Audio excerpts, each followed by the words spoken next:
Bonjour à tous et bienvenue pour cette première session de la Digital Week de Algam Entreprise. Je suis Ludovic Sarnal et je suis accompagné de Philippe Hautemaison. Bonjour Philippe. Bonjour Ludovic, bonjour à tous.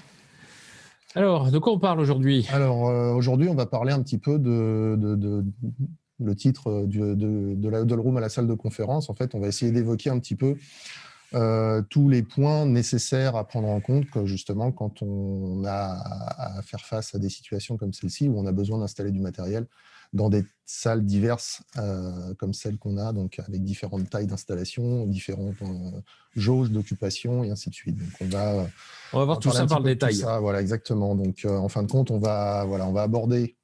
Alors, juste avant de commencer, un petit rappel, cette session est enregistrée, donc vous aurez l'opportunité de pouvoir la revoir ultérieurement sur notre chaîne YouTube Algam Entreprise. Et d'autre part, bien sûr, vous avez la possibilité de poser des questions sur le sujet que nous allons traiter dans la fenêtre chat de votre interface Zoom. Voilà. On pourra y répondre à la fin. Olivier nous fera le plaisir. On fera au mieux. Nous avons un modérateur qui nous transmettra toutes les questions que vous aurez pu nous poser. Alors, trois parties sur cette session.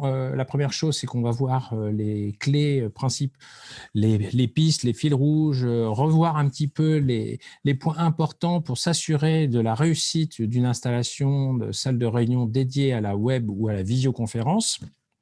On verra aussi les outils logiciels qui nous permettent de configurer les équipements et de s'assurer d'offrir au client final la meilleure qualité audio possible. Et puis, Philippe nous fera une petite explication sur différentes solutions que l'on vous propose pour les différents formats de salles avec des équipements un petit peu variés, du plus simple jusqu'au plus sophistiqué. Alors, voyons dans un premier temps les règles qui régissent un projet d'installation de salle de visioconférence afin de pouvoir obtenir la meilleure qualité possible. Alors, évidemment, dans le passé assez récent, on avait trop souvent la qualité vidéo était un petit peu mise en avant, était un petit peu prépondérante par rapport à l'audio. Or, on s'est rendu compte en ce moment, avec ce problème d'épidémie, où la visio est utilisée de manière de plus en plus intensive, que finalement, l'audio commence à prendre une importance et les gens se rendent compte que la qualité médiocre auquel ils étaient habitués nécessite maintenant de monter en qualité afin d'avoir une meilleure restitution. Et ce qu'il faut bien savoir, c'est que l'essentiel du message que l'on partage lors d'une visio est transmis par l'audio et non pas par la vidéo. On peut louper quelques images sur une vidéo, ça ne changera pas la compréhension du sujet. Par contre, si on manque plusieurs mots dans une phrase, c'est clair, tout le sens. C'est clair qu'on peut avoir une panne de transmission vidéo, ce n'est pas un souci, on peut continuer sa réunion de manière confortable, mais si on perd l'audio, tout s'arrête. Donc, évidemment, l'essentiel dans une installation de visioconférence reste malgré tout l'audio. Alors, ce qu'il faut bien savoir, c'est qu'à partir du moment où on a une excellente qualité audio et les équipements qui sont adaptés, ça va permettre d'avoir la meilleure intelligibilité possible et qui va permettre de pouvoir suivre des réunions de manière sereine. Et ça, c'est très important. Il y a une chose qui est importante aussi à prendre en compte, c'est le nombre de micros, puisqu'on est un certain nombre autour d'une table, plus ou moins nombreux, et donc on est amené à utiliser beaucoup de micros. Et évidemment que plus on aura de micros actifs simultanément, plus on va rencontrer des problèmes avec le fonctionnement des systèmes d'annulation d'écho, AEC, que vous connaissez bien. Philippe nous fera une petite explication de texte sur les AEC, parce que on s'est rendu compte que ça reste quelque chose d'un petit peu complexe et ce n'est pas toujours bien maîtrisé. Donc, on va se faire un petit rappel sur la logique de fonctionnement de ces algorithmes d'annulation d'écho. Alors, si effectivement on a trop de micros actifs en même temps, on va avoir des phénomènes d'artefacts, des échos qui apparaissent, qui disparaissent, par exemple. On va avoir des problèmes de perte d'intelligibilité.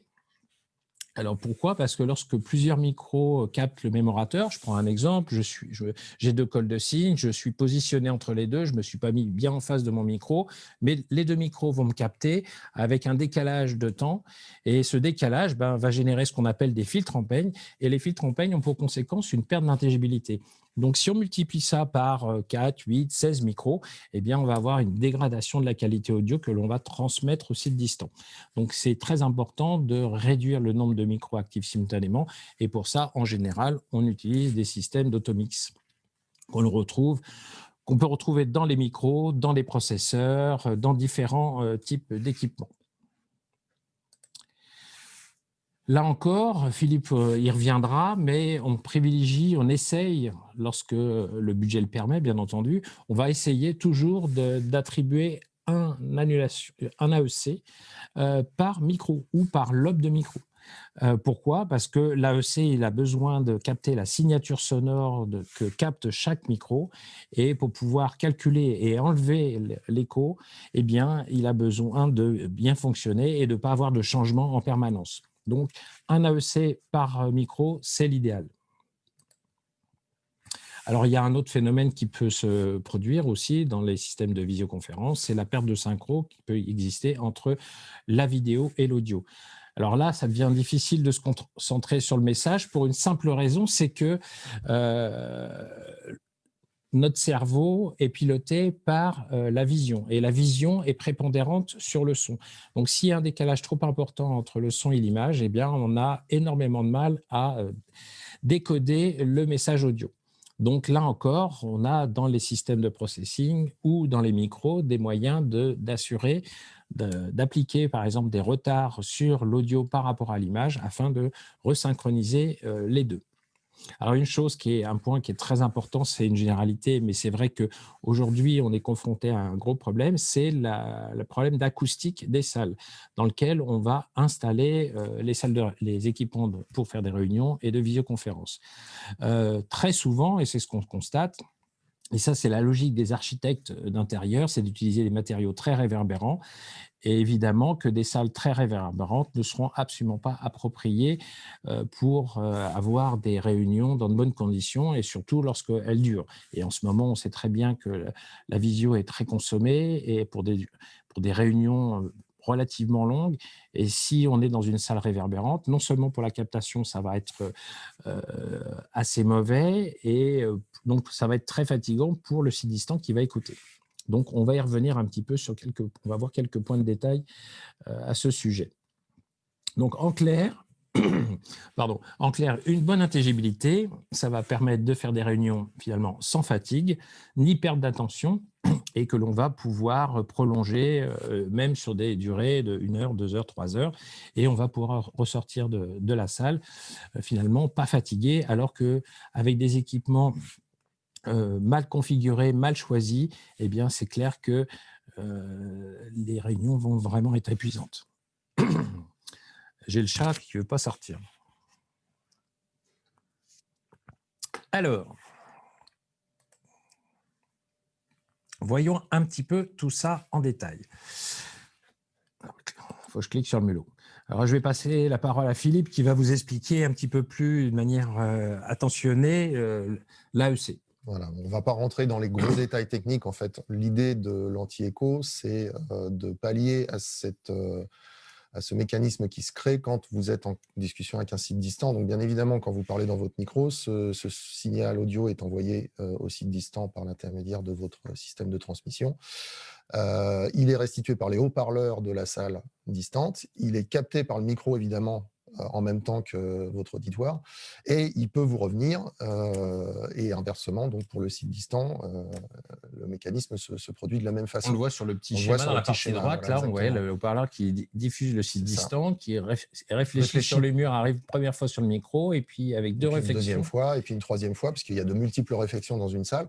Donc, en fin de compte, ce signal-là peut vous revenir. Donc, si votre interlocuteur n'est pas équipé d'un anti-écho, et si vous-même, vous n'êtes pas équipé d'un anti-écho, puisque bien évidemment, il faut que les deux sites en disposent pour que ce soit réellement efficace, vous allez vous entendre. C'est un peu comme quand vous avez une mauvaise communication GSM avec votre téléphone mobile et que vous vous réentendez vous-même parler avec un petit décalage de quelques millisecondes.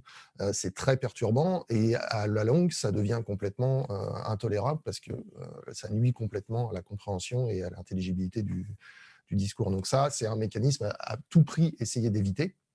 Et du coup, on a cet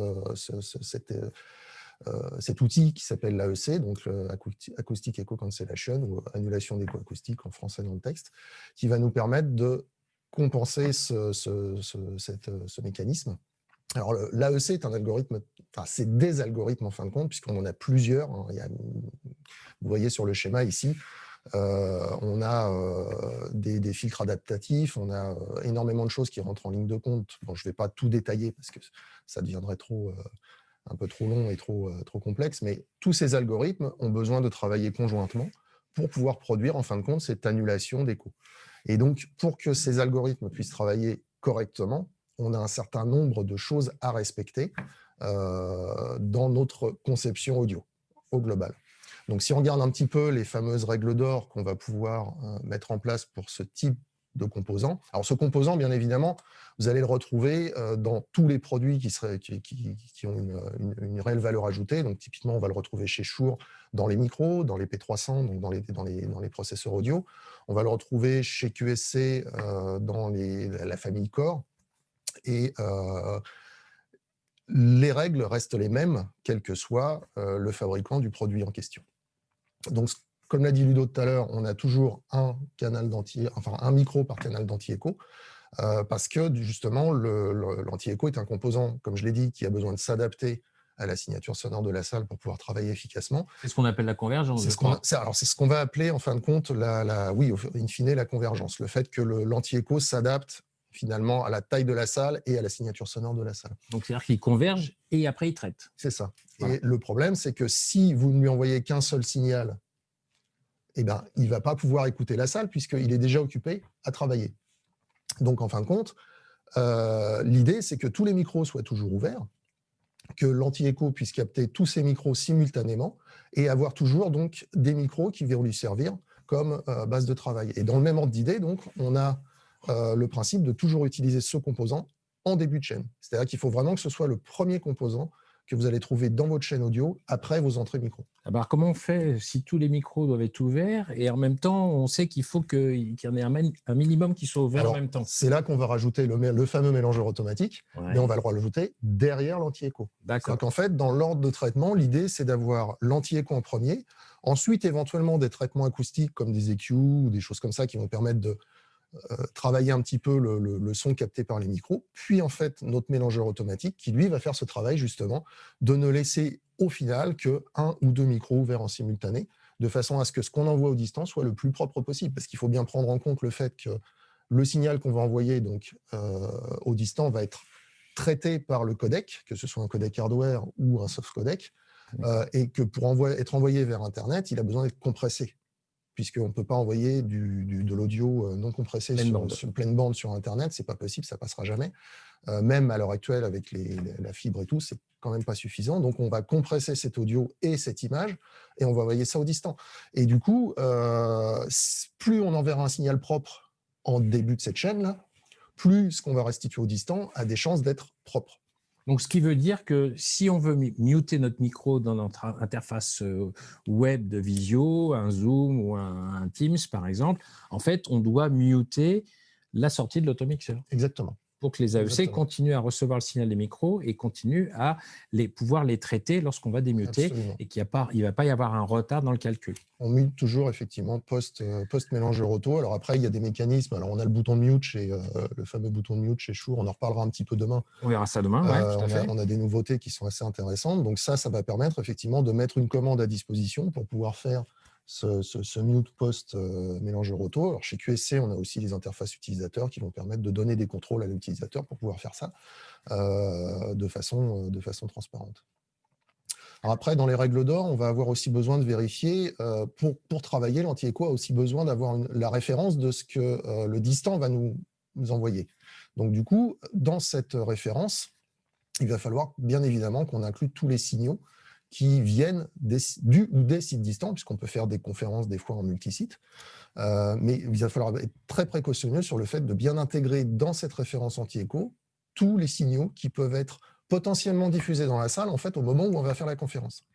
Donc ça peut être effectivement tous les signaux venant des distants, donc du soft codec ou du codec hardware s'il y en a un, mais aussi tout ce qui peut être diffusé dans la salle pendant qu'on va faire la conférence. Donc si vous avez des signaux audio qui peuvent être diffusés, par exemple vous faites une présentation dans laquelle il y a du son, et que ce son est diffusé dans la salle en même temps qu'il est envoyé au distant, il va falloir l'intégrer dans la référence pour que l'anti-écho puisse le prendre en compte. Oui, parce que les micros, ils vont entendre le son. Les micros, bien évidemment, vont entendre le son qu'on va diffuser, donc ils vont l'intégrer dans le signal audio local ou un son distant. Exactement. OK. Après, donc, il y a ce fameux phénomène de convergence. Donc ça, c'est la capacité en fait de l'anti-écho à pouvoir justement compenser une certaine taille de salle et à pouvoir travailler donc et à pouvoir compenser l'écho. Alors après, ce paramètre-là peut être plus ou moins, on va dire, accessible directement ou au travers de simples menus déroulants. En fait, il est plus ou moins complexe suivant les produits. On va avoir plus ou moins de réglages. Voilà, il y a plus ou moins de réglages. On va voir que chez Shure, par exemple, c'est juste un menu qui va vous permettre de choisir 3 niveaux d'intensité de travail, de traitement. Chez QSC, ça va être plutôt une valeur en millisecondes qui va vous permettre de dire, bah voilà, si j'ai une salle super propre acoustiquement, dont on parlait tout à l'heure, en fin de compte, une salle très peu réverbérante, on va pouvoir avoir une convergence à 100 millisecondes. Si on est dans une cathédrale, comme par exemple un grand auditorium avec des matériaux très réfléchissants, on va peut-être passer à 400 millisecondes. Mais globalement, le principe, c'est de définir ce taux de convergence, effectivement, en fonction de l'environnement et en fonction de la taille de la salle. Et puis le dernier point, donc, c'est de ne pas abuser. Alors il y a un autre mécanisme qui travaille en fin de compte conjointement avec l'anti-écho, qui est un algorithme parallèle, qui est le réducteur de bruit, donc le noise reduction, qui lui va travailler pour essayer de limiter le plus possible les bruits de fond continus. Alors, par exemple, ça peut être des bruits de ventilation, de clim, de projecteurs, de tout ce qui est un peu ronronnement, tout ce qui va être dans les basses ou les très hautes fréquences. Mais qui est un bruit continu et qui du coup va être bien évidemment capté par les micros, ajouté au signal audio global et envoyé au distant. Donc vous comprenez que ça peut aussi nuire à la qualité du signal audio et à l'intelligibilité. Donc on va essayer d'éliminer ces bruits résiduels et donc le noise reduction va rentrer en action pour ce faire. Maintenant, c'est un algorithme, donc c'est un traitement numérique et si on abuse sur la réduction de bruit, on va du coup introduire potentiellement des artefacts qui peuvent à leur tour nuire au signal. Donc l'idée, c'est de ne pas abuser sur le noise reduction. Après, ça se travaille, ça s'entend de toute façon. Un noise reduction qui travaille correctement, ça s'entend dans le signal audio.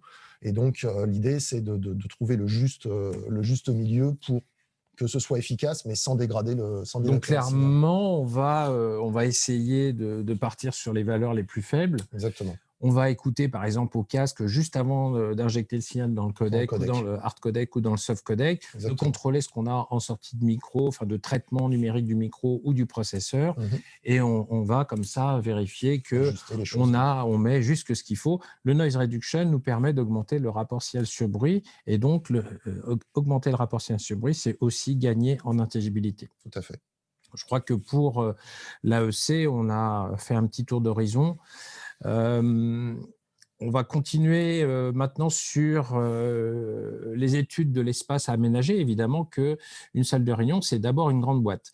Alors, cette grande boîte, il faut en avoir connaître tous les tenants et les aboutissants, et entre autres, faire les relevés sur toutes les dimensions, dont la hauteur sous plafond, puisque aujourd'hui, on utilise de plus en plus de micros intégrés ou suspendus au plafond, et que cette hauteur, évidemment, est essentielle pour pouvoir penser le design futur.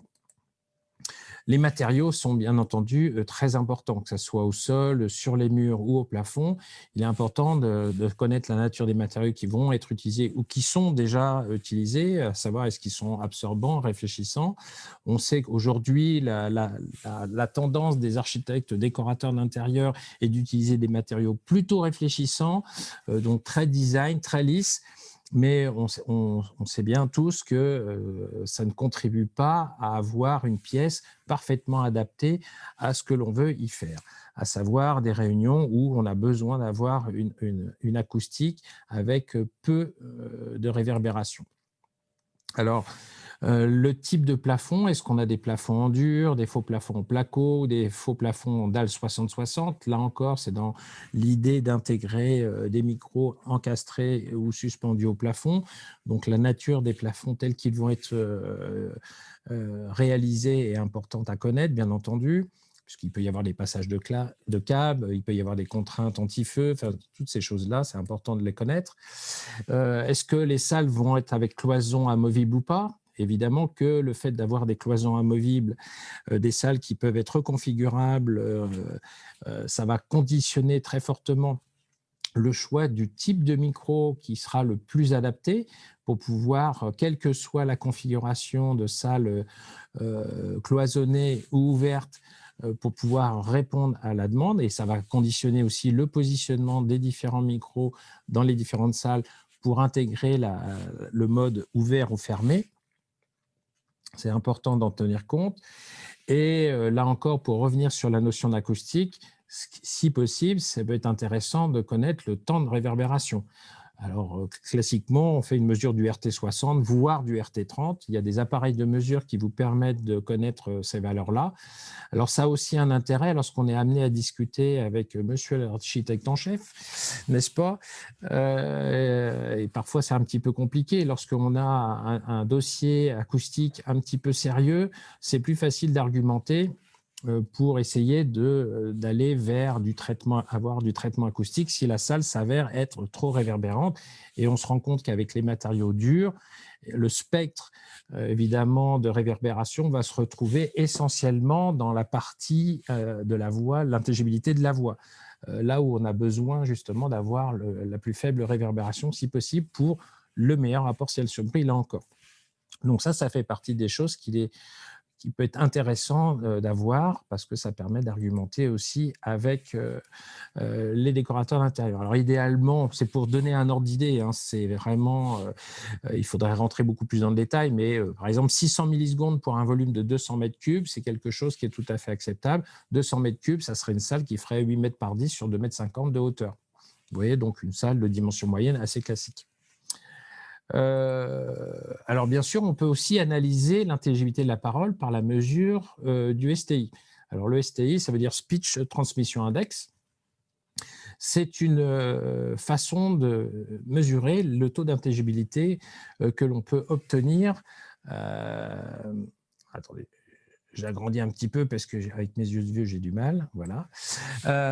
Cette valeur de Speech Transmission Index, vous avez des appareils de mesure qui permettent de le mesurer. Vous en avez chez TTI, par exemple.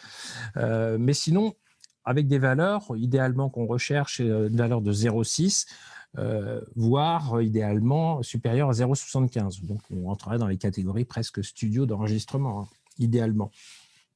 Alors, ce mesure du STI, si vous n'avez pas d'appareil de mesure, vous pouvez, parce que ça, c'est vraiment une mesure objective, vous pouvez faire avec des mesures subjectives, mais qui sont évidemment moins performantes ou pertinentes. Vous pouvez utiliser les listes de Logatom. Alors, Logatom, ça s'écrit L-O-G-A-T-A-T-O-M-E-S, pardon. Voilà, j'arrive même plus à lire. Donc, les listes de Logatom, en général, c'est des listes de 10 mots. Alors, ce sont des mots qui n'existent pas, hein, c'est des mots phonétiques qui sont créés justement pour pouvoir, qui sont beaucoup utilisés par les gens qui s'occupent des problèmes d'audition, ce genre de choses. Et vous pouvez, voilà, on fait ça à deux, il y en a un qui lit la liste des Logatom, il y en a un qui se met à 1 mètre, il écrit sur un papier tous les mots qu'il a entendus, et puis s'il y a 10 mots justes, on est à 1, s'il n'y en a que 8, vous êtes à 0,8. Et puis on fait la même chose à 2 mètres, puis à 4 mètres par exemple. Voilà, donc ça permet d'avoir, de manière empirique, d'avoir une idée de ce que peut être l'intelligibilité dans la pièce. Évidemment, si la personne qui écoute a un problème auditif, ça va un peu nuire au résultat. Donc l'idée là derrière tout ça, c'est de déterminer si effectivement la salle peut être appropriée. Est-ce que la salle est appropriée ou pas? Exactement. Vraiment... Et ça, c'est hyper important parce que c'est souvent négligé et en plus, ça permet d'argumenter face au client final, de dire voilà, la salle que vous voulez, que vous destinez à faire de la visio est acoustiquement pas adaptée. Donc ça va faire des choses, il va falloir la traiter en fait. Alors il va falloir soit la traiter, soit avoir plus d'équipements pour avoir une couverture plus homogène en diffusion et en captation. Enfin, ça peut avoir des conséquences de baisse de qualité restituée. Donc, c'est important d'avoir une idée quand même assez précise à ce niveau-là. Intéressant aussi, c'est de mesurer le niveau de bruit ambiant. On l'a évoqué avec le processeur, avec le traitement AEC. Mesurer le niveau de bruit ambiant, ça permet de tenir compte de tout ce qui génère du bruit continu, comme effectivement les clims, les ventilations, les VP, par exemple. Ça permet d'avoir un point de référence pour, là encore, estimer le rapport signal-prix qu'on peut être amené à obtenir. Donc, idéalement, pour une salle de réunion, c'est d'être autour de entre 45 et 55 dBA. Ça, c'est l'idéal pour ce type de salle. Alors, maintenant, il y a un autre point à examiner, ce sont les usages et aménagements. Donc, est-ce que la salle est à usage unique ou multiple ? Ce qui veut dire qu'on peut être amené à reconfigurer le mobilier, par exemple. Est-ce qu'on va l'utiliser pour de la visio, de l'audioconférence uniquement? Donc, en général, aujourd'hui, c'est vrai que c'est clairement de la visio. On ne se passe plus de vidéo sans audio. Et puis, est-ce qu'on va être dans une salle qui sera suffisamment grande où on va avoir besoin ou pas de renfort sonore local? Parce qu'on est sur une dimension assez grande. On va y revenir un petit peu après. C'est un sujet. Est-ce qu'on va utiliser un système de discussion, de conférence? Parce qu'il y a des contraintes de vote, par exemple, ce genre de choses. Donc là aussi, on va définir le type d'équipement à utiliser pour la partie captation. Et puis, en parallèle de ça, on va avoir toute la partie mobilier. Donc, est-ce que la disposition des tables, est-ce qu'il va y en avoir plusieurs?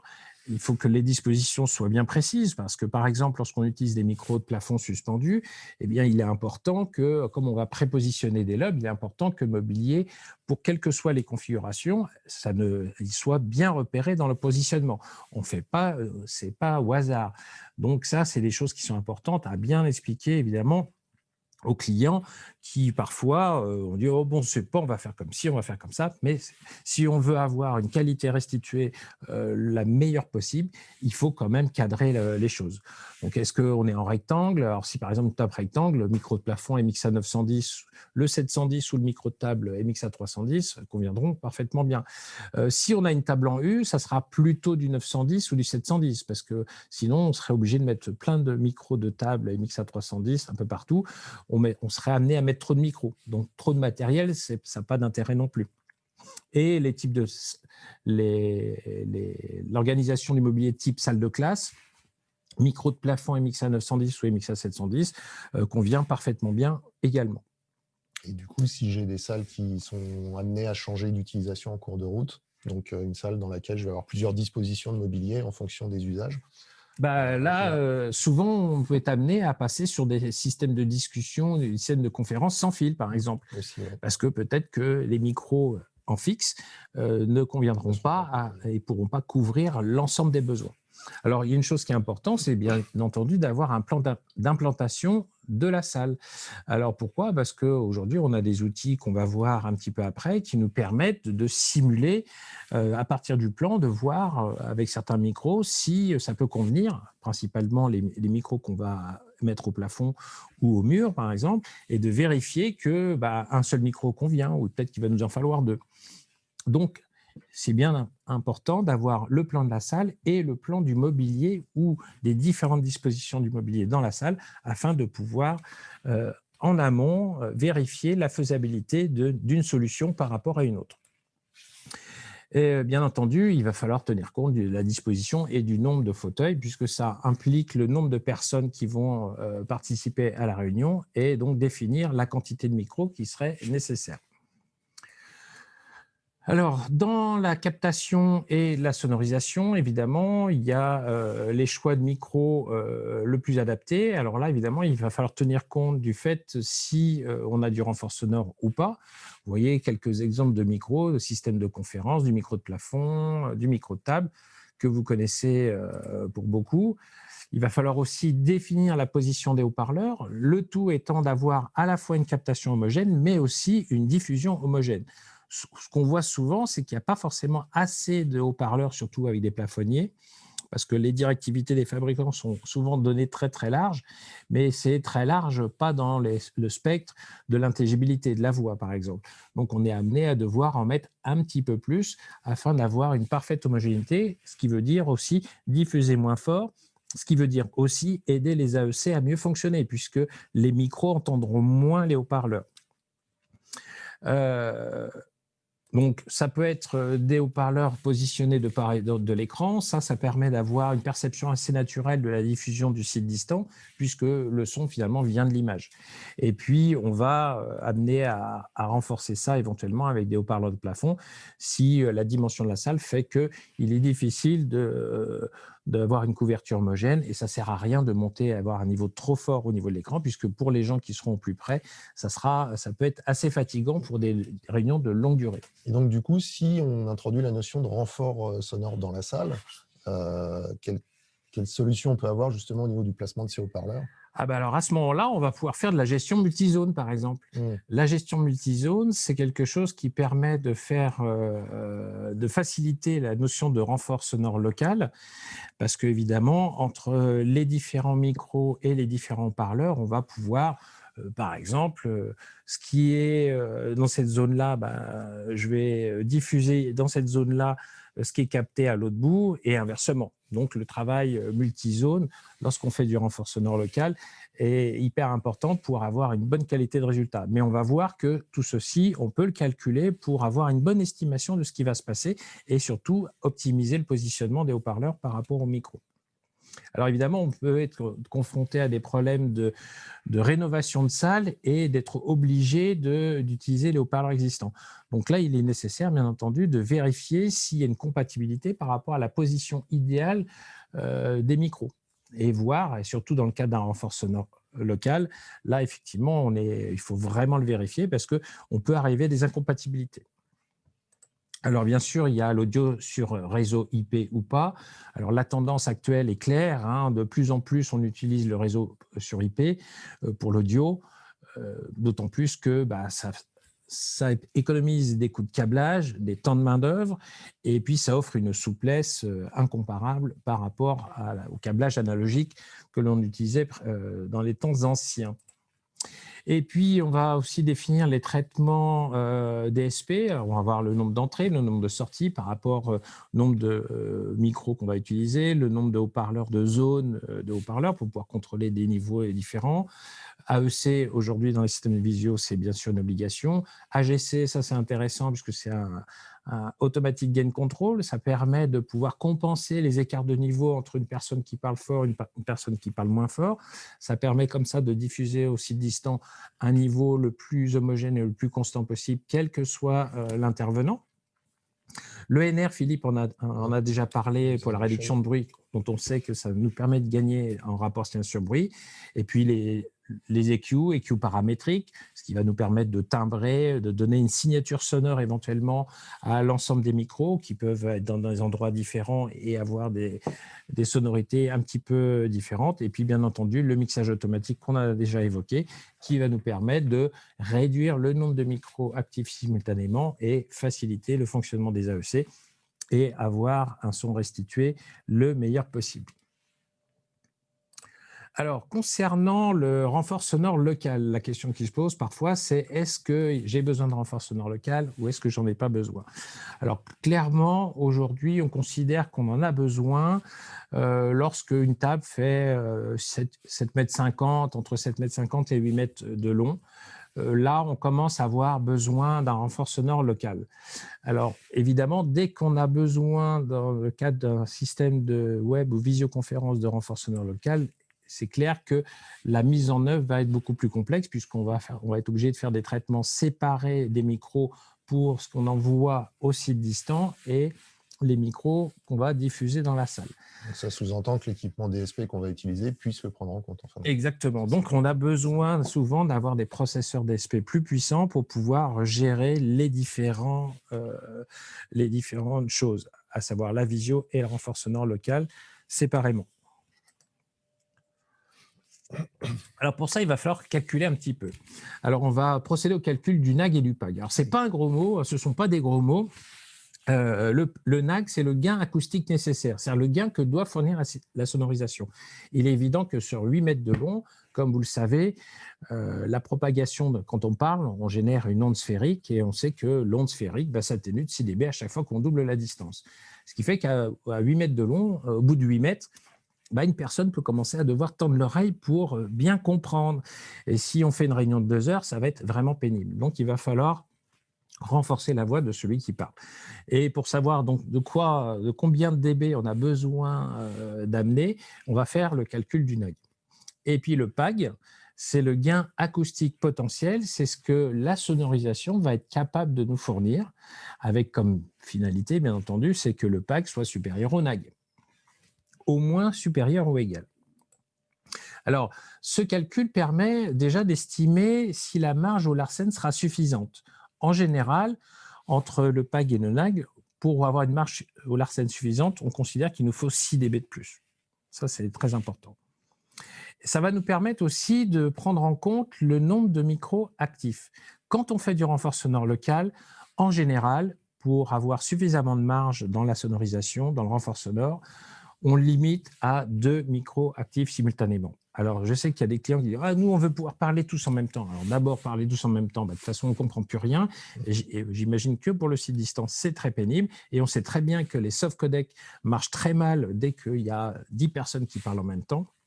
Donc, de toute façon, ça ne sert à rien d'autoriser ça. On va limiter à 2 lobes actifs simultanément. Il faut prendre en compte aussi le fait que les mélangeurs automatiques qu'on utilise ont un temps de réaction très très court, qui est de l'ordre de centaines de millisecondes, et que à peine, et que du coup, même si de toute façon plusieurs personnes prennent la parole simultanément, le mélangeur auto va faire son travail et permuter justement les ouvertures de micro en conséquence. Donc, il ne faut pas se dire, c'est pas parce que je limite mon nombre de micros ouverts à 2 que je vais perdre des informations importantes. Exactement.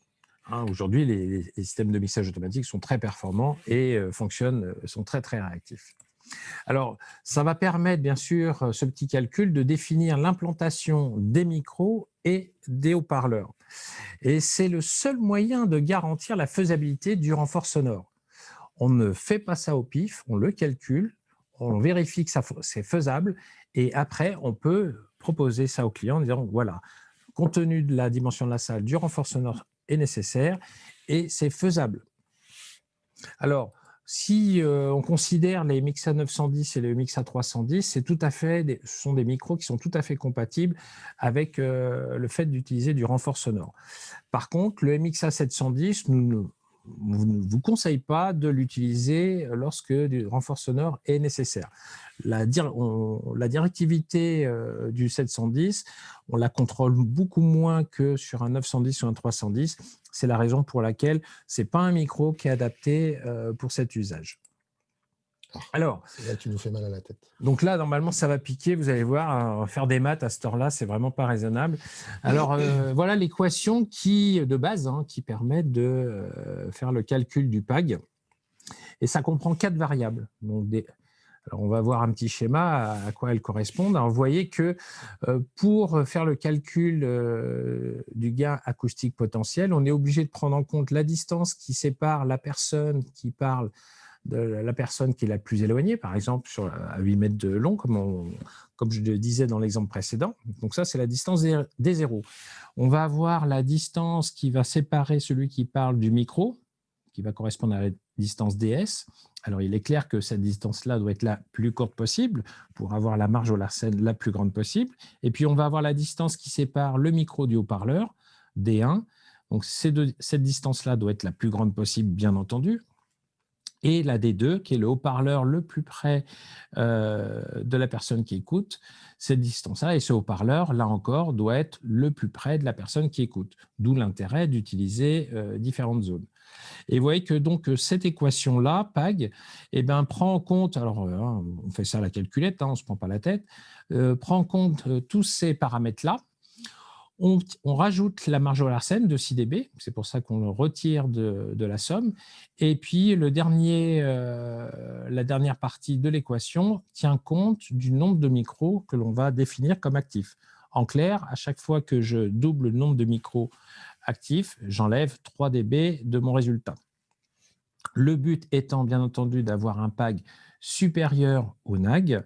Et sachez une chose, c'est que cette équation-là ne prend pas en compte tout à fait la réalité, puisqu'elle est basée sur des micros omnidirectionnels et des haut-parleurs qui seraient omnidirectionnels aussi. Or, dans la vraie vie, les micros sont directifs, surtout un MXA910 par exemple, dont on peut arriver à faire des lobes très directifs de 35 degrés. Et les haut-parleurs eux-mêmes aussi sont directifs, surtout dans la plage de fréquence, on va dire médium, aigu. Et la conjonction de ces deux facteurs va nous permettre de gagner quelques dB en plus. Donc, si on a une salle qui acoustiquement est maîtrisée, eh bien, sachez que si votre PAG est positif, eh bien, le résultat sera encore meilleur que ce que vous donne le calcul. Donc, si c'est meilleur, ça veut dire que c'est faisable. Et si c'est faisable, c'est vendable. Donc voilà le petit point. Alors sachez que cette notion de voice lift et de renfort sonore, vous pouvez trouver des documents, entre autres sur le site de Shure. Alors on va passer à la prochaine partie, la deuxième partie, qui concerne les outils logiciels. Alors, il y a un outil logiciel qui concerne aussi le PAGNAG que vous pouvez télécharger du site de Shure. C'est un petit tableur Excel très simple, vous voyez, qui correspond à deux cas de figure. Un premier cas de figure où on a une seule zone, où on va avoir un haut-parleur, un micro, avec une certaine distance, et il suffit de rentrer les valeurs que vous avez mesurées sur votre plan, et puis le petit tableur va vous dire c'est bon, c'est pas bon. Si c'est vert, vous pouvez y aller. Si c'est pas vert, il va falloir déplacer, bien entendu, rapprocher le haut-parleur de celui qui écoute, rapprocher le micro éventuellement. Et puis vous avez exactement une deuxième colonne ici qui va permettre de faire du multizone. Vous voyez qu'on va avoir le micro de la zone 1 diffusé dans le haut-parleur de la zone 2 et le micro de la zone 2 diffusé dans le haut-parleur de la zone 1. Alors, ça va vous donner… Alors, petite remarque quand même à ce sujet-là, ça veut dire que votre AEC, l'AEC de chacun des micros, devra prendre comme référence le haut-parleur qui est le plus près de lui, puisque c'est celui qui l'entendra le plus. Vous voyez, donc là, on est dans un cas, par exemple, où on aurait deux références différentes. Une pour le micro de la zone 1 et une pour le micro de la zone 2. Voilà un des outils que vous pouvez utiliser pour faire vos petits calculs de PAGNAG. Sinon, pour les outils logiciels designer, Shure propose ce logiciel-là pour configurer et gérer et mettre en œuvre tous les micros et interfaces de la famille Microflex Advance. Donc, on retrouve le micro de plafond MXA910, le micro de table, le MXA310 et le petit dernier, le MXA710, ainsi que les haut-parleurs de plafond, les boutons de mute, le logiciel IntelliMix Room, on en reparlera dans une autre session, l'interface USB à mini USB Matrix et le processeur de conférence P300. Alors, à quoi sert Designer? Eh bien, Designer, ça vous permet de faire des configurations offline ou online. Donc, vous pouvez soit vous faites ça au bureau, tranquillement, vous designez votre système, mais vous pouvez être aussi sur place, connecté directement aux appareils et les régler en temps réel. Vous pouvez organiser, bien sûr, dans ce logiciel, vous pouvez organiser vos projets ainsi que les différentes salles que vous allez équiper au sein de ces différents projets. Vous allez pouvoir créer des modèles de lieux que vous allez stocker dans la base de données et que vous pouvez réutiliser ultérieurement si le projet s'il y a des duplications de salles qui sont identiques, par exemple. Vous allez pouvoir concevoir l'ensemble du design audio, de la captation jusqu'à la diffusion. Ça va vous permettre après de déployer votre design directement dans les appareils une fois sur place. Donc, ça va vous permettre, bien entendu, de gagner du temps puisque vous allez pouvoir préparer un maximum de choses à l'avance. Vous avez la possibilité, bien sûr, d'importer le plan des salles sous format image avec mise à l'échelle dans l'interface de couverture du logiciel Designer. Et ça va vous permettre aussi de vérifier le nombre de micros dont vous allez avoir besoin, parce que quelquefois, on est dans des cas où on ne sait pas trop si un micro va suffire. Alors, je parle par exemple pour des micros de plafond, et quelquefois, on n'arrive pas à trancher. Grâce à Designer, ça vous permet tout de suite de vous faire une idée si un ou deux micros vont suffire. Alors, Designer vous permet aussi de faire le routage des canaux d'onde avec une optimisation automatique. C'est-à-dire qu'il y a déjà des pré-configurations en fonction des équipements que vous utilisez. Le Designer va déjà vous pré-optimiser l'ensemble des systèmes. Ça vous évite aussi de devoir passer par d'autres contrôleurs, par exemple, pour pouvoir faire tout le patch audio entre les différents appareils d'onde. Comme on le voit sur cette illustration, vous allez pouvoir positionner les équipements sur plan. Donc là, on voit les SEC représentent les différents haut-parleurs de plafond. On voit ici avec les petites ellipses les positionnements des lobes du MXA 910. Ça vous permet de concevoir donc des designs qui vont comprendre plusieurs micros, processeurs P300. Vous allez pouvoir configurer plusieurs salles dont les paramètres seront déployés sur site. Les fichiers de projet, bien sûr, peuvent être partagés entre concepteurs. Et tout ça, ça se fait de manière très, très simple. Il n'y a pas besoin d'une grande formation pour pouvoir prendre en main Designer. C'est assez facile. Les paramètres sont personnalisables. Vous pouvez exporter et sauvegarder des réglages dans des presets pour l'ensemble des appareils, puisqu'il peut y avoir différentes configurations et vous allez pouvoir rappeler les presets, ou bien ces presets seront rappelés par un automate externe, bien entendu. Et chose qui est importante à savoir, c'est que c'est un logiciel qui est totalement gratuit et donc aucune licence est nécessaire. Voilà ce que je pouvais dire sur un des outils que Shure propose, qui est l'outil Designer. Maintenant, Philippe va vous parler de ce que propose QSC avec toute la gamme de l'écosystème Q6. Oui, effectivement. Donc, on a un certain nombre de choses que Shure propose à l'heure actuelle.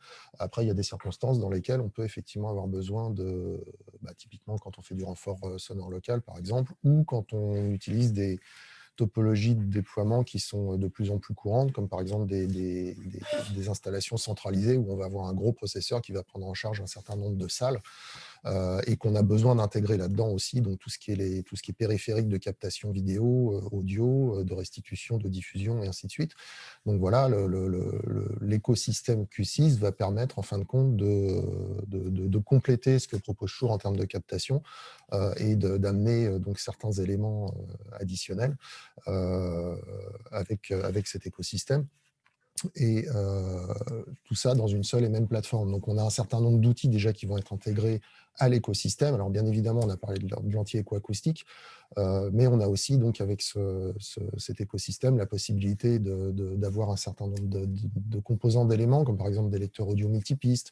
On a un moteur de script qui va nous permettre aussi de faire de l'automation. Donc, on peut piloter des périphériques tiers, les intégrer justement les récupérer, les intégrer à l'écosystème et permettre à l'utilisateur de les contrôler dans la salle. On va avoir la fameuse interface audio USB qui va nous permettre de récupérer l'image des caméras et le son de la salle, de l'envoyer vers notre source codec pour partir au distant, de récupérer le distant à nouveau via cette USB, de pouvoir le diffuser dans notre salle, tout ça avec un seul et unique connecteur USB. On va avoir de la téléphonie VoIP aussi qui est beaucoup utilisée aussi en audioconférence pure, mais qui va permettre du coup, comme c'est natif dans le système, de la proposer au client directement. Et puis bon, il y a bien beaucoup d'autres éléments, beaucoup d'autres choses, bien évidemment, dans cet écosystème. Alors, je vous invite d'ailleurs à suivre la session de jeudi matin à ce sujet, où on va rentrer beaucoup plus dans le détail là-dessus. Mais si on schématise un petit peu, voilà, l'écosystème se présenterait comme ça. Donc, bien évidemment, au-dessus de tout ça, il y a la captation qui vient donc en ligne de compte et qui du coup va être récupérée ici par le processeur qui est donc un DSP avec tous les outils nécessaires, qui va être le cerveau de notre système. Ensuite, on va avoir notre distribution en réseau qui va être le cœur en quelque sorte du système qui va envoyer le signal vers tous les éléments. Et puis donc un certain nombre de périphériques qui peuvent être soit de contrôle, soit audio-vidéo, soit audio, donc les entrées-sorties qu'on va pouvoir récupérer un petit peu partout, et les haut-parleurs aussi qui s'intègrent à cet écosystème, alors toujours dans un but de simplifier la mise en œuvre. Comme je vous disais, on en reparle jeudi matin, mais ça permet du coup vraiment de simplifier la mise en œuvre. Et je crois qu'on a des presets de haut-parleurs. Exactement. De pré-traitement des haut-parleurs directement dans le designer. Dans le logiciel, en fait, on récupère. C'est aussi l'avantage, c'est qu'on récupère nos haut-parleurs et que du coup, ils sont déjà en quelque sorte préconfigurés. Donc tout ça dans une optique de simplification. Réalisation, limitation. Exactement, voilà. Tout à fait. Et donc l'outil que propose QSC pour gérer tout cet écosystème et éventuellement intégrer donc les périphériques tiers. Alors typiquement, ça peut être aussi des micro-choux. Hein. On parlait tout à l'heure de salles modulaires. Un MXA 910, par exemple, a 10 presets. On va pouvoir rappeler ces presets à partir de l'interface en fonction de la disposition dans la salle. Donc ça peut être très pratique aussi. Donc on peut presque se passer d'un automate. On peut se passer d'un automate, effectivement. Après, il y a un certain apprentissage à faire du langage de programmation que QSC a choisi, mais voilà, tout est envisageable avec ce système. Donc l'outil qui est utilisé justement pour contrôler et configurer tout cet écosystème, c'est aussi un designer. C'est la mode des designers, là c'est le Q6 Designer, et qui va vous permettre, donc, comme vous le voyez ici, de pouvoir donc, créer un schéma de routage audio. Alors, on voit ici dans la partie haute l'audio, vidéo aussi, donc on voit ici des caméras PTZ qui font partie de l'écosystème. Et donc de pouvoir configurer tout ça pour que ça puisse fonctionner de façon optimale. On voit aussi qu'on a ici un clavier de numérotation pour justement une ligne de VoIP. Et donc, dans cet outil, on a à la fois la conception audio, la conception vidéo, mais on va trouver aussi la conception justement de l'interface utilisateur. Donc, tout est intégré dans ce logiciel-là, dans une optique aussi de simplification. C'est-à-dire que le temps que vous allez passer à apprendre à maîtriser ce logiciel, une fois que vous avez maîtrisé ce logiciel, vous pouvez transposer tout ça sur toutes les installations à partir de ce seul et unique outil. Voilà, donc c'est aussi cette partie-là qui tend à simplifier la mise en œuvre des systèmes, puisqu'on sait que la complexité de nos systèmes à l'heure actuelle est quand même assez importante.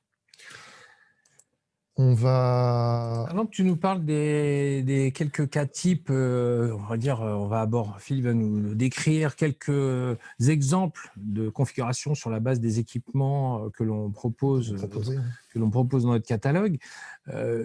Si on devait faire un petit résumé de ce qu'on vient de voir, il y a une chose qui est sûre, évidemment, au-delà de tout ça, c'est qu'il est clair qu'il faut avoir une bonne maîtrise, évidemment, des équipements qui vont être implémentés dans les différentes salles pour pouvoir en tirer le meilleur. Donc, comme vous le savez, il y a des formations qui sont... vous avez des certifications en ligne, que ce soit chez Shure, chez QSC, qui vous permettent déjà d'avoir les premières notions et avec des niveaux, avec différents niveaux pour aller plus ou moins loin.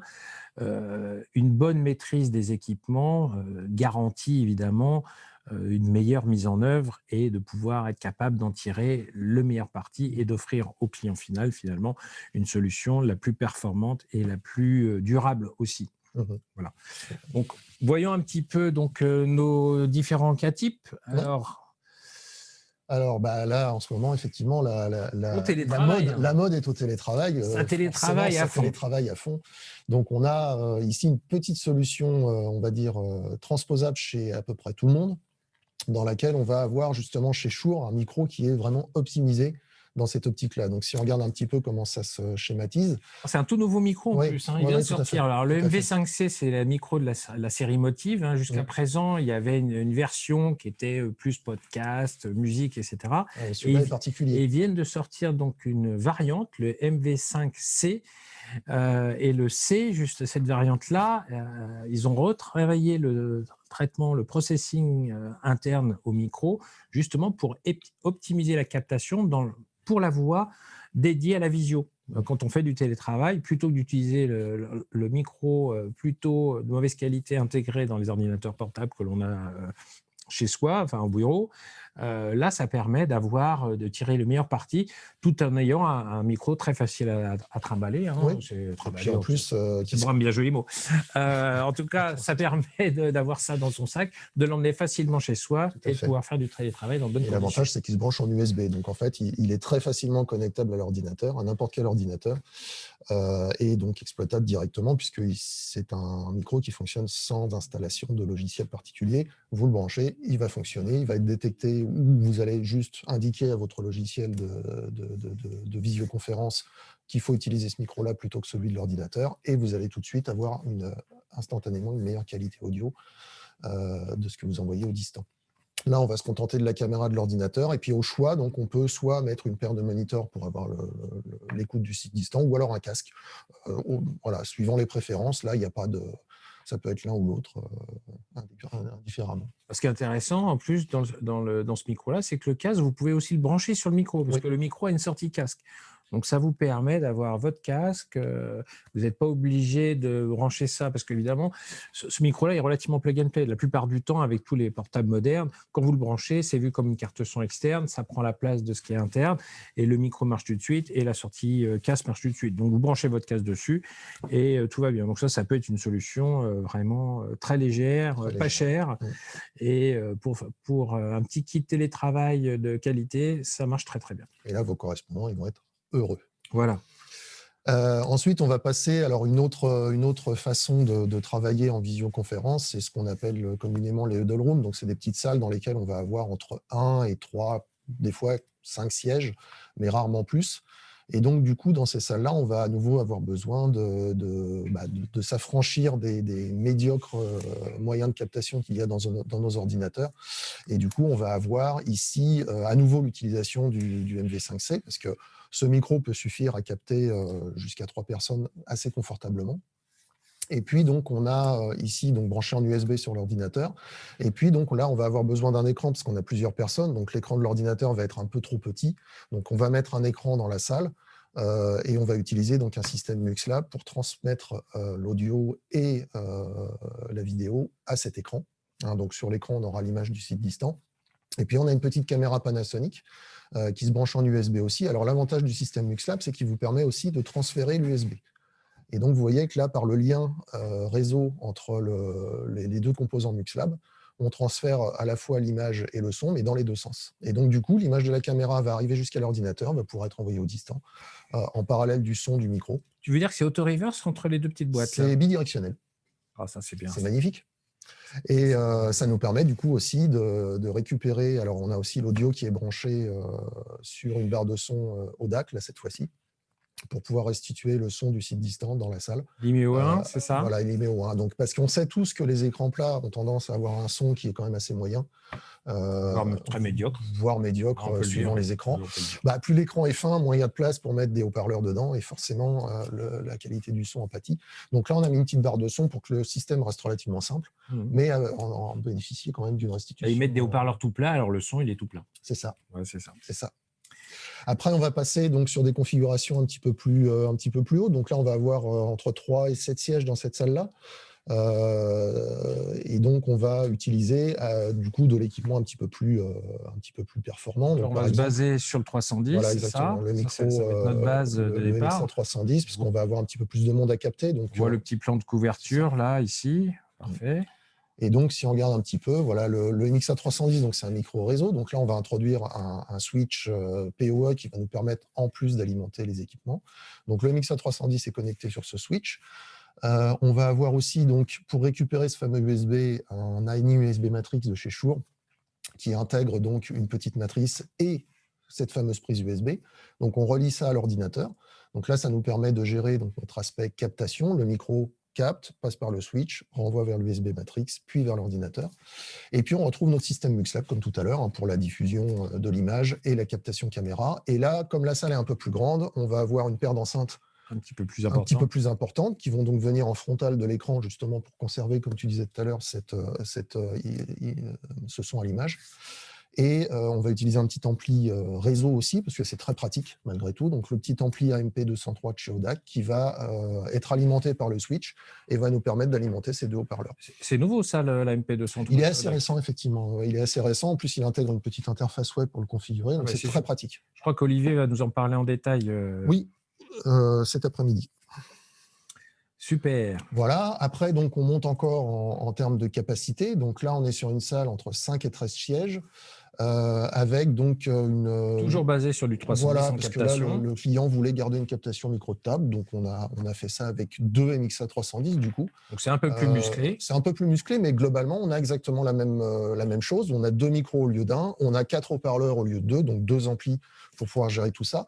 Et comme on a 2 micros, du coup, on a remplacé la NIM USB Matrix par un P300. Qui nous permet d'avoir un petit peu plus d'efficacité dans le traitement, de bénéficier d'un anti-écho aussi plus performant, puisque là, on n'utilise plus celui du codec, mais on utilise celui du P300. Donc là, évidemment, comme la salle est plus grande, comme les contraintes sont plus importantes, on a besoin d'avoir quelque chose de plus efficace. Donc là, c'est plus qualitatif, puisque là, on est dans la configuration où, c'est ce qu'on vous recommandait, on a un AEC par canal de micro. Exactement. Et donc, on aura forcément un meilleur résultat. Voilà, moins de compromis égale un résultat plus performant. Et cette fois, on met 4 enceintes. 4 enceintes, parce que la salle est plus grande. Voilà. Mais toujours notre ampli MP203 Audac, il suffit. Et toujours le même outil MuxLab pour transmettre via du RJ45 le signal vidéo. Alors après, on va rester un peu sur le même genre de configuration, mais cette fois-ci, la contrainte, c'était « je ne veux rien sur la table ». Eh oui. Voilà. Donc là, on va utiliser, on va remplacer en fin de compte les micros de table, les MXA 310, on va les remplacer par un micro plafond. Donc on va avoir ici quelque chose qui ressemble à ça. Donc globalement, le reste de la solution ne change pas. On a toujours donc la même caméra, le même écran, le système MuxLab, les 4 haut-parleurs, les petits amplis, Audac en Dante, le P300 qui va gérer tout ça de façon super efficace. Mais par contre, on remplace les 2 micros de table MXA 310 par un seul micro MXA 910. On se libère totalement de la technique. Totalement, Une table parfaitement dépouillée. On peut utiliser ses ordinateurs. On n'a pas les contraintes d'avoir les micros qui sont sur la table, avec les risques de poser des papiers dessus, ce genre de choses. Et on est tranquille. Exactement. Et hyper esthétique, hyper design. Le paradis pour les architectes. Mon Dieu. Mon Dieu. Ensuite, on va passer sur un système. Alors là, on peut aller. Alors là, on donne une notion de 13 sièges, mais ça peut aller beaucoup au-delà. Là, on va utiliser un système de conférence. Alors pourquoi? Parce qu'en fin de compte, le client, dans cette installation-là, voulait pouvoir faire de la conférence dirigée. C'est-à-dire qu'il voulait pouvoir attribuer les paroles aux personnes, donc il y a une vraie gestion des prises de parole. Et donc, on est parti sur un système de conférence MXC, donc avec, comme vous voyez, donc unité centrale, les postes de conférence, les micros qui vont dessus. Et l'avantage de ça, c'est que comme on a une information directe à chaque prise de parole, on sait exactement quel siège a pris la parole, et du coup, ça nous permet aussi de faire un positionnement de la caméra. Et là, justement, on va utiliser le moteur de script qui est intégré au système, à l'écosystème Q6, pour récupérer l'information qui vient de la centrale chou, l'exploiter et dire « Ah, bah tiens, c'est le siège 3 qui parle, et du coup, je pivote ma caméra vers le siège 3 automatiquement. » Donc là, il y a un petit peu de programmation dans le système QSC. Donc c'est pour ça qu'on a mis ici un système QSC pour pouvoir bénéficier de ça, et puis bénéficier aussi, bien évidemment, de l'USB Bridge qui va nous permettre de récupérer la caméra PTZ qui fait partie de l'écosystème QSC au niveau de l'USB. Donc là, en fait, sur notre connexion USB, on va avoir à la fois l'image de la caméra et le son de la salle sur un seul connecteur USB. C'est ça qu'on va du coup connecter à l'ordinateur et envoyer aussi de distant. Et puis ce qu'on récupère du distant repasse par cet USB, va être renvoyé via le switch vers le Core 110, donc qui est le processeur, puis vers l'ampli SPA2 60 watts, qui lui, du coup, va alimenter des enceintes 4 pouces un petit peu plus conséquentes chez QSC pour justement sonoriser cette salle de façon confortable. On trouve pour la transmission de l'image ici le petit système MuxLab, mais qui du coup là ne gère plus que l'envoi du HDMI, donc l'image du site distant vers l'écran. Et du coup là on a un confort d'exploitation de la salle optimal dans cette configuration à 13 sièges. Mais avec une architecture finalement de câblage ultra simple. Ultra simple, puisque tout se passe en réseau. C'est vraiment ça l'avantage aussi. Alors, le système de conférence, c'est effectivement un bus de conférence, mais qui se fait avec du câblage J45. Et tout le reste de l'équipement est effectivement connecté en réseau et communique en réseau. Donc, c'est effectivement, en termes de déploiement, de connectique, de câbles et autres, le coût est très faible. Le coût est très faible. Ok, ça c'est super. Effectivement. Alors là, ça devient encore un peu plus gros. Oui, alors en fait, ça reste dans le même principe, sauf qu'à la place du système de conférence, on va mettre un micro-plafond. Voilà. Là, en l'occurrence, on a aussi une autre contrainte, c'est que le client final voulait pouvoir aussi gérer de la commutation de sources vidéo. Potentiellement, là, il voulait pouvoir brancher peut-être 2 ou 3 ordinateurs dans la salle pour faire des présentations et être capable, à partir de son interface de contrôle, de pouvoir commuter de l'une à l'autre très facilement. Donc là, on n'utilise plus le MuxLab pour le coup. Du coup, là, on va être obligé de s'affranchir du MuxLab pour faire ça. Alors après, il existe tout un tas de commutateurs vidéo sur le marché, mais on a la chance aussi d'en avoir intégré dans l'écosystème, nativement dans l'écosystème Q6. Donc, on a un produit qui s'appelle le NV32H, qui est une référence unique qui va pouvoir fonctionner soit en mode encodeur, soit en mode décodeur. Et donc là, on voit qu'en mode encodeur, on rentre toutes les sources. Donc en l'occurrence, la source HDMI qui vient de l'ordinateur pour diffuser le site distant. On va envoyer ça sur le réseau au travers du switch et on va diffuser ça sur le décodeur. Et là, on va pouvoir brancher 1 ou 2 écrans. Alors, on peut même faire du multi-écran avec ce système-là et afficher donc sur chacun des écrans soit la même chose si on veut vraiment avoir... alors, on ne va pas gérer le bureau étendu, attention, mais on gérera quand même 2 affichages distincts. Et si du coup, on a plusieurs ordinateurs, chaque ordinateur peut être envoyé indifféremment sur chacun des écrans. On a à nouveau cette caméra PTZ qui, à nouveau via le réseau, est renvoyée vers l'encodeur, donc le NV32H encodeur, pour arriver sur l'USB de l'ordinateur, en parallèle de l'audio, qui est capté aussi par le micro, envoyé via le réseau dans le Core 110, donc via le réseau arrive jusqu'au NV32, et puis donc l'amplification reste identique, la diffusion. Sauf avec 4 canaux. Voilà, on passe sur un 4 canaux parce que comme la salle est plus conséquente, on a 4 enceintes, 4 pouces, ADS4, qui vont permettre de restituer le son de façon confortable. Alors, ce qu'il faut comprendre aussi, c'est que tous les équipements qu'on vous a montrés jusqu'à présent disposent de certification. Alors, c'est important, cette notion de certification, puisque à partir du moment où vous êtes certifié par un éditeur de soft codec, comme par exemple Microsoft pour Teams ou Zoom, ou après, il y en a, vous les connaissez, hein, c'est ceux qu'on a l'habitude d'utiliser, votre équipement va s'intégrer directement avec ces soft codecs et donc par exemple l'anti-écho du soft codec, si je branche mon USB d'un système Shure ou d'un système QSC, l'anti-écho de mon soft codec va automatiquement se désactiver et le logiciel va se configurer pour prendre justement en tant que source audio et vidéo les périphériques qu'on lui connecte. Donc c'est important et puis en plus ça fait aussi partie des plans de maintenance de ces éditeurs de logiciels, donc ça permet aussi de se garantir sur le temps du suivi du système. Alors, prenons une salle de classe, par exemple. Alors, dernier exemple ici, donc une petite salle de classe où on va justement avoir besoin de capter donc ce que le prof et les élèves vont dire et de l'utiliser dans un mode communication distante. Donc là, on a une solution beaucoup plus simple, hein, puisqu'en l'occurrence, on fait une captation plafond pour pouvoir justement si le professeur a tendance à se déplacer, donc on va pouvoir définir avec ce micro-là une zone dans laquelle le professeur va avoir toute latitude de déplacement. Et puis on pourra en même temps capter les élèves de la salle, suivant les dimensions de la salle, bien évidemment. On a à nouveau notre switch PoE qui permet de gérer le flux audio numérique et d'alimenter tout ça.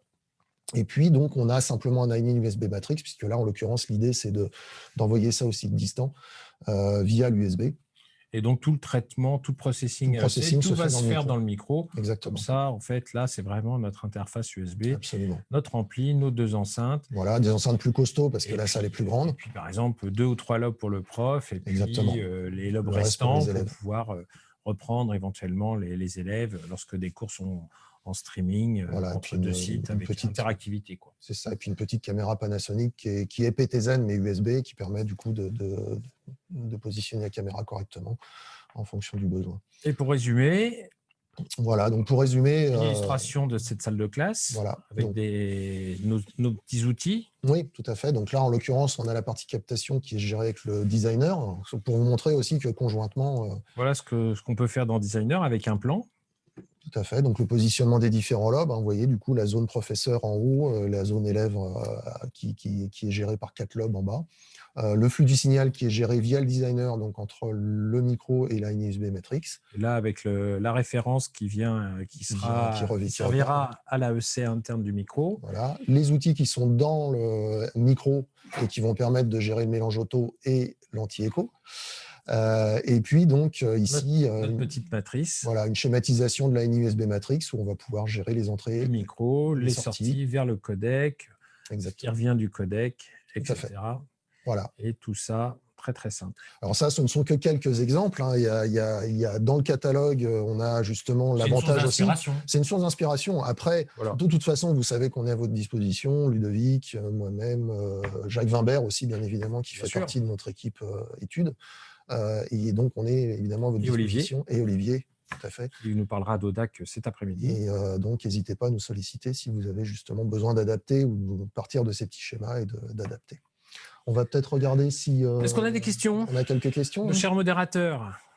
Oui, tout à fait, nous avons quelques questions. Donc, la première concerne l'AEC.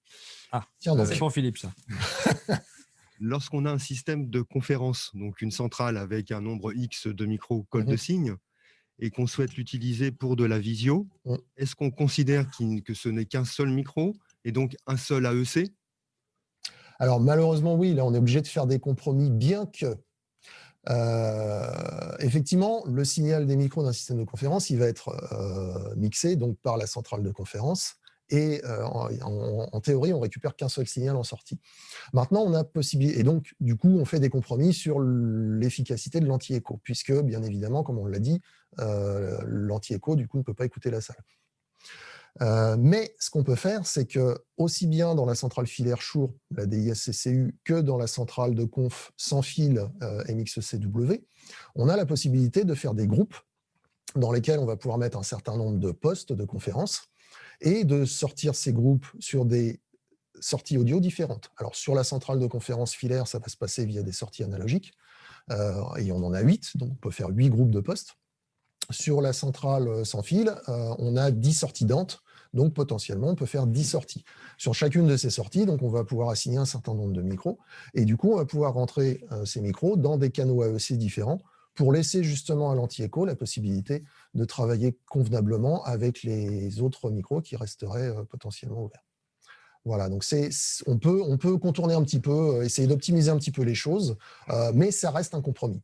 Voilà, effectivement, la solution idéale, mais on l'a dit, la solution idéale, c'est un canal d'anti-écho par micro, mais ce n'est pas toujours possible. Bon, sachant que dans un système de conférence, on est rarement avec 30 micros actifs à parler en même temps. De toute façon, en général, on limite à 2 ou 3. Oui, exactement. Voilà. Donc, c'est aussi l'idée d'un système de conférence, c'est de faire de la direction de conférence de façon à ce que, justement, ça ne soit pas cacophonique. Donc, effectivement, c'est 2 ou 3 micros ouverts en simultané. Merci. Une question pour toi, Ludo. Ouais. Lorsqu'on calcule le PAG NAG, comment sait-on s'il est bien supérieur au NAG, étant donné que, en fait, comment on calcule le NAG? Voilà, c'est ça. Oui, alors là, effectivement, ce n'était pas détaillé dans la photo que j'ai mise. Donc, le NAG, en fait, on va calculer l'atténuation sur la distance. Alors, je vais vous prendre un exemple tout simple. Moi, si je pars, là, grosso modo, à 1 mètre, je vais être à 60 dBA. Ça va être mon niveau. Donc, ça veut dire qu'à 2 mètres, je vais perdre 6 dB, puisque une onde sphérique s'atténue de 6 dB en doublant la distance. Donc, à 2 mètres, je suis plus à 60, je suis à 54. Et puis, à 4 mètres, je suis à 48. Et puis, à 8 mètres, je suis à 42. Donc, entre 60 et 42, j'ai perdu, si je ne dis pas de bêtises, 18 dB. Donc, en fait, mon NAG, c'est 18 dB. C'est combien ma voix s'est atténuée à 8 mètres de distance. Et c'est ça le NAG. Et donc, ça veut dire que le PAG doit être supérieur à ces fameux 18 dB que j'ai perdus lorsque la personne qui m'écoute à 8 mètres à l'autre bout de la table à 8 mètres bien entendu, m'entend beaucoup moins fort. C'est ça le nag. Merci bien. Encore pour toi, Ludo, est-il utile de prendre en compte le TR dans l'équation de gap et GAN? Alors, le calcul du PAGNAG ne tient pas compte du temps de réverb, si c'est bien ça si j'ai bien compris la question. Il ne tient absolument pas compte du temps de réverb et, comme je le disais tout à l'heure, il ne tient compte que des micros et haut-parleurs omnidirectionnels. Donc, ce qui veut dire que si on a un résultat à 0, voire positif, en ayant pris la marge de 6 dB au Larsen et par exemple la perte de 3 dB due au fait qu'on va activer 2 micros simultanément, à ce moment-là, on sait que si on a des micros très directifs, des micros cardio, des micros de plafond qui sont très directifs, on peut potentiellement gagner au moins 4 dB de plus. Donc, imaginons que j'ai entre 4 et 6 dB. Imaginons que je suis à plus 6 en résultat. Donc là, j'ai deux cas de figure. Soit je suis dans une salle très réverbérante et ça aura tendance à dégrader cette marge que j'ai obtenue. Donc, ce qui veut dire que ça va se passer, mais ça peut peut-être être compliqué. Si j'ai une salle acoustiquement avec un TR très bas, évidemment que les choses vont encore mieux se passer. Donc, ça veut dire que potentiellement, ça va très, très bien, ça va être très facile de pouvoir assurer le renfort sonore local. Voilà. Alors là, on est dans la partie un peu empirique. Mais c'est pour ça que plus j'ai de marge dans mon PAGNAG, et plus la salle aura été traitée acoustiquement avec un TR le plus faible possible, mieux ça va se passer. Là où c'est difficile, c'est quand je suis juste, je suis à 0 et que j'ai un TR, un mauvais TR, on va être à la limite. Mais comme on a des micros très directifs, on peut supposer que ça va bien se passer, mais on sait à l'avance que ça va peut-être être un petit peu compliqué. Voilà. Donc c'est un peu une réponse de Normand, hein. C'est pas tranché à la serpette, mais en tout cas voilà, c'est ça. Donc tout dépend du résultat qu'on a au départ et après dans quel lieu on va devoir opérer. Alors c'est déjà arrivé dans des salles où le calcul était bon, était juste, mais il y avait des immenses baies vitrées. Comme on était quand même en positif, au final ça s'est bien passé, grâce au fait qu'on a des micros très directifs. Voilà. J'espère que ça répond à la question. Merci bien, oui. Pour Philippe, puisque là, ça va être sur le système Q6, quelle est la vitesse de transmission USB utile pour récupérer la sortie vidéo et l'audio venant du corps 110? Alors, sur la partie audio, on est en 24-48. Donc là, on va avoir quelque chose qui est aux alentours de 280 mégabits seconde. Là-dessus, on va rajouter la vidéo. Mais en l'occurrence, là, le système est en USB 2 de toute façon, et ça suffit à transmettre à la fois l'image et le son. On a sur ce système de toute façon des algorithmes de compression qui sont adaptatifs et qui permettent de gérer efficacement. Comme je disais, le principe, c'est de restituer sur cette USB la meilleure qualité possible de signal pour qu'une fois que c'est passé dans la moulinette du soft codec, on ait au distant quelque chose de qualitatif. Donc on a ce qu'il faut dedans. Et justement, est-ce qu'on pourrait envisager un système sans fil pouvant envoyer la vidéo et récupérer Ça peut être envisagé. Alors, il y a certains fabricants à l'heure actuelle sur le marché que je ne citerai pas ici, mais qui permettent effectivement de s'interfacer avec l'USB qu'on propose sur le système QSC afin de récupérer l'image et le son dans une seule et unique connexion USB sans fil. Ça fonctionne, c'est testé. Merci bien. C'est tout pour les questions. Très bien. Eh bien, merci, Super. Merci de nous avoir suivis. Merci de nous avoir écoutés avec patience aussi longtemps, parce qu'on a un petit peu été très débordé. On a vraiment débordé. On a été au-delà de ce qu'on avait prévu en temps, mais j'espère que vous ne nous en voudrez pas. En tout cas, n'hésitez pas à vous reconnecter cet après-midi pour notre deuxième session à 14h avec notre ami Olivier. Concernant les produits et nouveautés Audac. Voilà, on vous remercie. Merci beaucoup. Et bon appétit.